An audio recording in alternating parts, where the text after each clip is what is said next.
বিএনপির vice chairman Shamsuzzaman দুদু বলেছেন, দীর্ঘ ১৭ বছর লড়াই সংগ্রামের শেষ ইনিংস ছিল ১ মাসের চূড়ান্ত আন্দোলন। সেই আন্দোলন হাসিনাকে পালাতে বাধ্য করেছে। আওয়ামী লীগ চূড়ান্তভাবে পরাজিত হয়ে পালিয়ে গেছে।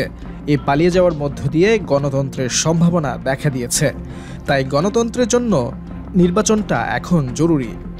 তিনি বলেন, দেশে পরিকল্পনাভাবে বিশৃঙ্খলা তৈরির চেষ্টা হচ্ছে।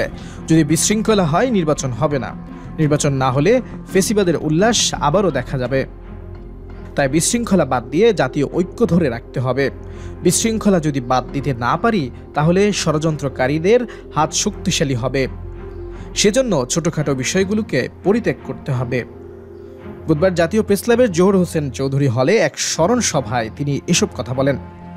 শামসুজ্জামান দুদু বলেন, গণতান্ত্রিক নির্বাচনের মধ্য দিয়ে গণনির্বাচিত যে ব্যক্তিগুলো আসবে, তারা দেশে আইনি শাসন প্রতিষ্ঠা করবে, ভাত ভোটের অধিকার প্রতিষ্ঠা করবে।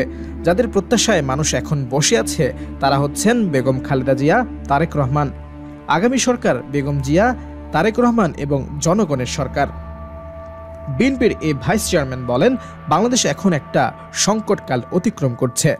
৫৩ বছরের মধ্যে এত বিতর্কিত সময় এর আগে বাংলাদেশ অতিক্রম করেনি। গণতন্ত্রের প্রত্যাশায় যে অভ্যুত্থান হয়েছে, ছাত্র জনতা জীবন দিয়েছে, হাজার হাজার ছাত্র জনতা হাসপাতালের বেডে প্রতিনিয়ত কষ্ট ভোগ করছে, তাদের লক্ষ্যই ছিল ফেসিবাদ থেকে, স্বৈরাচার থেকে গণতন্ত্রে ফিরে আসা।